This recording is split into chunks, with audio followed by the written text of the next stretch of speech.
दोस्तों उत्तर प्रदेश में भी एक ऐसा एक्सप्रेस वे बन रहा है जो सबका ध्यान खींच रहा है और सब उत्सुक हैं उसके बारे में जानने के लिए। जी हाँ, गोरखपुर शामली एक्सप्रेस वे जो निर्माणाधीन है। शामली 742 किलोमीटर लंबे एक्सप्रेस वे परियोजना के तहत बिजनौर जिले में भूमि अधिग्रहण की प्रक्रिया बेहद तेज हो गई है और जिले में जमीनों के बेनामों रजिस्ट्री पर रोक लगाने के साथ साथ बड़े औद्योगिक गलियारे यानी इंडस्ट्रियल कॉरिडोर के निर्माण की भी तैयारी शुरू हो चुकी है। दोस्तों जी हाँ, आपने सही सुना। मेरा नाम है राज यादव और आप देख रहे हैं एक्सप्लोर विद राज। उत्तर प्रदेश में एक और ऐसा मेगा प्रोजेक्ट आकार ले रहा है जो पश्चिमी यूपी को सीधे पूर्वांचल से जोड़ देगा। जी हाँ, हम बात कर रहे हैं यूपी के सबसे लंबे प्रस्तावित expressway Gorakhpur Shamli greenfield expressway की। करीब 742 किलोमीटर लंबा ये एक्सप्रेसवे लगभग 40,000 करोड़ की भारी भरकम लागत से बनने जा रहा है। इसकी सबसे बड़ी खबर यह है कि NHAI ने ज़मीन अधिग्रहण का काम युद्ध स्तर पर शुरू कर दिया है। दोस्तों तो आज मैं आपको वही बताने वाला हूँ। बिजनौर ज़िला जो इस एक्सप्रेसवे में काफ़ी खास है और काफ़ी अहम है और उसके साथ ही करीब 18 से 19 ज़िले इस एक्सप्रेसवे में आ रहे हैं। तो दोस्तों मैं आपको इस वीडियो में मुख्य रूप से 2 या 3 ज़िलों के बारे में ही बता पाऊँगा और लेकिन उनके बारे में बिल्कुल सटीक और सच्चाई वाली जानकारी दूंगा जो अधिकारित स्रोत पर उपलब्ध होगी। वीडियो को पूरी देखें। अगर आप इस वीडियो को पूरी देखेंगे तभी आपको पता चल पाएगा कि निर्माण में क्या स्थिति है। चलिए दोस्तों, तो सबसे पहले रुख करते हैं बिजनौर ज़िले का। बिजनौर ज़िले के किसानों और ज़मीन मालिकों के लिए यह खबर बहुत ज़रूरी है। दोस्तों NHAI के निर्देश और प्रशासन ने खबर बहुत ज़रूरी आपके लिए दी है और NHAI के निर्देश पर प्रशासन ने एक्सप्रेसवे के रूट में आने वाले गांव की ज़मीन की खरीद फरोख्त यानी बेनामो रजिस्ट्री पर पूरी तरह रोक लगा दी है। लेकिन अब मैं आपको एक बात बताऊंगा जो इस एक्सप्रेसवे में बहुत खास है। प्रशासन ने पहले सूची जारी कर दी है एक्सप्रेसवे में। शुरुआत में नजीबाबाद तहसील के 3 गांव, जो आप ध्यान से सुनिए, अब गांव का नाम है, ये 3 गांव है फजलपुर, पर्वत, बीरपुर और फैजाबाद की ज़मीनों को लॉक किया गया है। लेकिन कहानी यहीं ख़त्म नहीं होती दोस्तों। इस महीने के अंत तक बिजनौर, नजीबाबाद और नगीना धामपुर के तहसीलों को करीब 200 गांव की सूची जारी करने की बात कही गई है और उनके गाटा संख्या भी उपलब्ध हो सकेंगे। तो अगर इस मंथ के लास्ट तक ये हो गया तो मैं आपको इस पर पूरी वीडियो बनाकर आपको दिखा दूंगा। अब सवाल उठता है दोस्तों कि बिजनौर को इससे क्या फ़ायदा होगा। तो दोस्तों सुनिए, इस एक्सप्रेसवे के किनारे यूपीडा जो उत्तर प्रदेश औद्योगिक विकास प्राधिकरण है वो मेरठ पौड़ी हाईवे NH 119 के पास करीब 1000 हेक्टेयर भूमि पर एक बहुत बड़ा औद्योगिक गलियारा बनाएगी जो इंडस्ट्रियल कॉरिडोर के और दोस्तों उसमें बिजनौर सदर और नजीबाबाद के 16 गांव की ज़मीन का स्थलीय निरीक्षण पूरा हो चुका है। यानी आने वाले समय में बिजनौर सिर्फ एक खेती का गढ़ नहीं बल्कि फैक्ट्रियों और रोजगार का नया हब बनने वाला है। साथ ही मंडावर के पास गंगा नदी पर करीब 2570 मीटर लंबा यानी 2.5 किलोमीटर लंबा एक आलीशान पुल भी बनेगा जो नदी के ऊपर बनेगा और इसे जोड़ने का काम करेगा दोनों रास्तों के लिए। तो एक पुल का भी दोस्तों बिजनौर ज़िले में निर्माण होने वाला है। अब दोस्तों आपने बिजनौर का तो सुन लिया। बिजनौर में मैंने आपको बता दिए जितनी भी कार्य अभी होगा और हो चुका है और आगे होगा वो मैंने आपको इस वीडियो में अभी बता दिया। बिजनौर ज़िले का तो इतना ही है। लेकिन अब बात आती है शामली ज़िले की।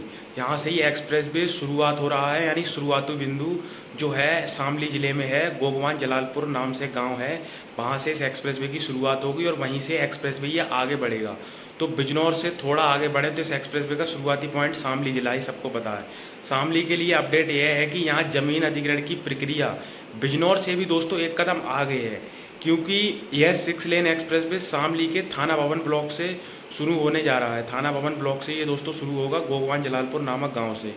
तो शामली के गोगवान जलालपुर और भैंसानी इस्लामपुर जैसे ये 2 गांव हैं एक्सप्रेसवे के शुरुआती हिस्सों में शामिल किया गया है। प्रशासन यहाँ राष्ट्रीय राजमार्ग अधिनियम की धारा 3A के तहत अधिसूचना जारी कर रहा है। ड्रोन से ज़मीनों का सर्वे पूरा हो चुका है और किसानों से उनकी संपत्तियां मांगी जा रही हैं और ताकि जल्द से जल्द मुआवजा वितरण का रास्ता साफ हो सके और उन्हें बिल्कुल सही तरीके से मुआवजा दोस्तों मिल सके सरकार से सीधा।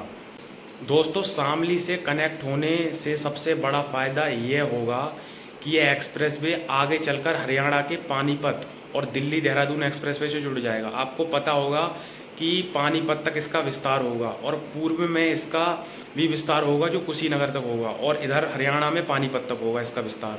और दिल्ली देहरादून एक्सप्रेसवे से ये जोड़ा जाएगा, पास ही इंटरचेंज है इसके वहाँ पर। यानी जो शामली के किसान व्यापारी और पंजाब हरियाणा या दिल्ली माल भेजते हैं, उनके लिए अब रास्ते के गड्ढे और ट्रैफिक जोश जाम हमेशा के लिए ख़त्म हो जाएगा और वो आराम से एक्सप्रेसवे पर सफ़र करेंगे और माल ढुलाई बहुत तेज़ होगी। इस पूरे प्रोजेक्ट की टाइमलाइन क्या है तो दोस्तों अब मैं आपको बताऊं तो इसकी जो टाइमलाइन है वो अधिकारियों के मुताबिक ज़मीन के सर्वे और मुआवजे की कागजी कार्रवाई पूरे होने में कुछ महीनों का अभी समय लगेगा। उम्मीद जताई जा रही है कि 2026 के अंत तक, यानी 2026 के जो अंत का महीना होगा, ग्राउंड पर निर्माण कार्य शुरू किया जाएगा 2026 के अंत तक, और 2030 तक इस पूरे एक्सप्रेसवे को जनता के लिए खोल दिया जाएगा। ऐसा अनुमानित अभी बताया जा रहा है लेकिन पक्का नहीं है। अब अंतिम संदेश मैं आपको दोस्तों देने वाला हूँ। गोरखपुर से शामली का जो सफ़र 15 घंटे अभी लेता है, इस एक्सप्रेसवे के बनने के बाद वह सफ़र 8 से 10 घंटे का रह जाएगा। रियल एस्टेट की कीमतें इन दोनों जिलों में अभी से आसमान छूने लगी हैं, क्योंकि अभी यहाँ काफ़ी एक्सप्रेसवे वगैरह, शामली में आप देख सकते हैं कि दिल्ली देहरादून एक्सप्रेसवे अभी बना है कुछ ही दिन पहले, और उसका निर्माण यहाँ पर हुआ है, इसका इंटरचेंज भी यहाँ पर दिया गया है शामली के पास। तो इससे यहाँ एक्सप्रेसवे तो आ गया, मगर ये वाला एक्सप्रेसवे भी बहुत खास होने वाला है जो गोरखपुर शामली एक्सप्रेसवे होगा।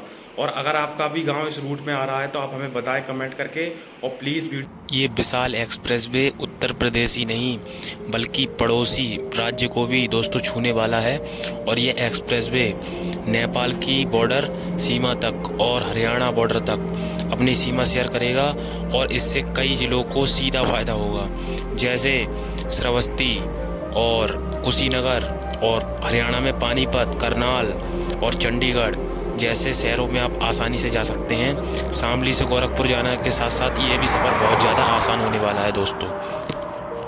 अब दोस्तों मैं आपको इस क्लिप में पूरा मैप दिखाने वाला हूँ शामली से बिजनौर तक का। बिजनौर ज़िले में कहाँ तक ये जाएगा और शामली में कहाँ से शुरू होगा। तो आप सामने देखिए, गोगवान जलालपुर नाम से शुरू हुआ, गांव से चरथावल होता हुआ, और ये आगे छपार से होता हुआ आप देख सकते हैं आगे मंडावर एक नाम से जगह आएगी, देखो आ गई बिजनौर ज़िले में, और इसी के पास है किरतपुर।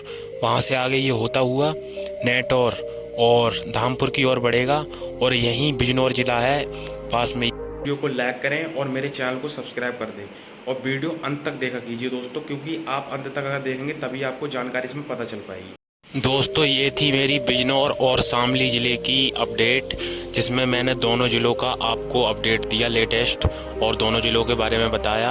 आपको वीडियो कैसी लगी आप हमें कमेंट में बताएं, और प्लीज़ मेरे चैनल को सब्सक्राइब करें, और पूरी वीडियो देखने के लिए आपका बहुत बहुत धन्यवाद। ऐसे ही मुझे सपोर्ट करती रहिए।